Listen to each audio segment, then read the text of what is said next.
starting with the outside of the house, we have some corner pops noted on the left rear corner. It's cosmetic in nature, nothing to be concerned with structurally. Otherwise, the foundation is doing as intended. On the roof, there is some shingles on the backside that are not laying down properly. They're lifted, and then there's some shingles that are missing next to the roof vents. And then there's some nail heads that need to be sealed around on the plumbing vents themselves. And then there's one plumbing vent on the left slip of the roof that needs to be repaired. Okay. Going, and I'll roof in to take care of that. Yes, Okay. yes. All that should be replaced when the roof gets replaced. There was some mortar cracking noted around the home. It's cosmetic in nature. It just happens with temperature changes. Nothing to do with structural wise. I do recommend that it be sealed with whether it be flexible sealant or new mortar. The trim work where it meets the stone and the brick, it needs to be sealed just because it's not a flat surface, and so there's some gaps in there, so it needs to be sealed up with, again, flexible sealant, and that would do that job. In the garage, or on the corner bead, on the right side, if you're looking at the front of the garage, there is a piece of drywall that is damaged, and the corner bead's exposed.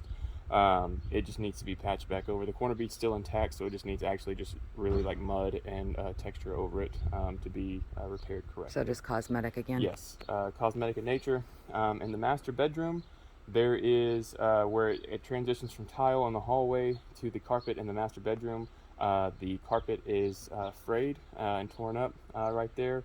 More than likely it's from pets. Probably take a wild guess. But probably just a transition strip or something to cover it up. A transition strip would fix that, Okay. and that would cover that up without having to replace the carpet itself. In the study, the ball catches at the top of the door that are the latches for it. They're missing, and the springs are just shot out, so it needs new ball catches put in those two doors right there so that they can actually shut properly. Okay, and that's just the little piece that goes yeah. in the top of the door? Mm-hmm. Okay, that's nothing. Yeah, no, not anything major. The garage door, this is more of a like code thing. It shuts and locks fine, but it's supposed to have self-closing hinges on it, and it does not. So whenever you open it up, they're supposed to be spring-loaded hinges. So whenever it opens up, it shuts back, and that's just in case, for whatever reason, if you left your car in the garage running and it caught on fire or caught something on fire in the garage, it gives you that fire break right there with the door being shut. Versus so that's a new code. This house should have had it. Honestly, it's because it's 24. Is this 2014? Yeah, I think it's 17, 14. Yeah, it's something like that. I don't know. It should have had it, but even in new builds that I do now, like brand new 2023s, they sometimes don't get put in there. So yeah, I don't have it in mine. Yeah, it's an oversight sometimes, and sometimes people request that they not put in as well. So again, that's one of those things. Is if you want it, it's an easy fix. It's just a single one of the three hinges on there. Just has to be spring loaded, and then it's tensioned and it shuts the door by itself. The window, the right living room window behind the couch, it has a broken thermal seal on it. That's the only window I saw that had a broken thermal seal. And it's pretty apparent. You can see like the speckling inside of it where it's discolored. It still functions as a window. All the windows open and shut. So it's just not as energy efficient as it would be. Just what a thermal seal is between the two planes of glass. They put gas through there to pressurize between. And so one of them's cracked, so it's got a seal leak there. So the gas is gone, so it fogs the window up. So usually what the window people do is they'll drill a little hole in there, pump the gas back in, then seal it, and that's it if you want it. The electrical panels both look good. I didn't have any issues with either the main or the sub. They both look fine. The exterior receptacle box, like the wet box where it has the plastic cover that goes over it on the back patio, it's loose. It just needs to be resecured to the wall on the back patio. All that is the bubble that goes over the plugs. And then the back like sitting area that they have, like the outdoor structure that they have it where it's powered via an extension cord, and they have like a piece of wood that they've notched down to hide the extension cord. It's not, extension cords aren't supposed to be used for long-term use, right. So it's being called out as that. If you don't have extended runtime on it, then it shouldn't be necessarily an issue, just if it's only being used for those lights. But the best option for it and the safest option is to have actual wiring, Electrical ran. actual wiring with a switch and things for the lights for that, because that's the most correct way Right. for that. So if it was called out and y'all wanted it repaired, they'd just take the extension cord down, and then there just wouldn't be no power to that area.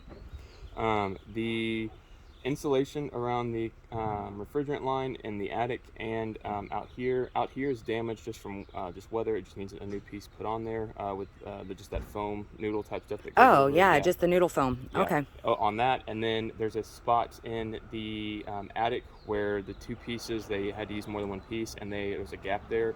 They didn't tape it? They didn't tape it, and so it's just going to sweat and drop down on that plywood that's up there, and it's just going to damage it over time. So, Okay. So some duct tape over the noodle up in the attic. The hose bib on the right side of the home, the anti-siphon is leaking, so when you turn it on, it kind of shoots out from everywhere versus just shooting out from the actual spout itself. It just needs a new anti-siphon put on it. It's held on with a set screw. It's just a matter of placing the anti-siphon, not necessarily the whole hose bib. Right. Those are usually $15? Yeah, something like that. They're not Yeah. expensive. And then in the guest bath, there's a chip noted on the tub. It's not in a actual water holding area. It's on the outside corner. If you're looking at it, it's gonna be on the left corner on the exterior of the tub, but it's still there, so that's why I got called Okay. out. So cosmetic again. Yes. And then the light on the range hood for the microwave, it's burned out. It needs a new light. Okay. New light bulb. And that's it. Nothing. Oh, dang, that's it? That's it. Oh, guys, y'all got a good house here. All right. Yeah. All right. We're good. The sewer scoping from this cleanout up the right side of the house to the city sewer connection, so everything that you would be responsible for if a break did happen, it's 35 feet from that point. It looks good, and then there's no cracks. The joints look good.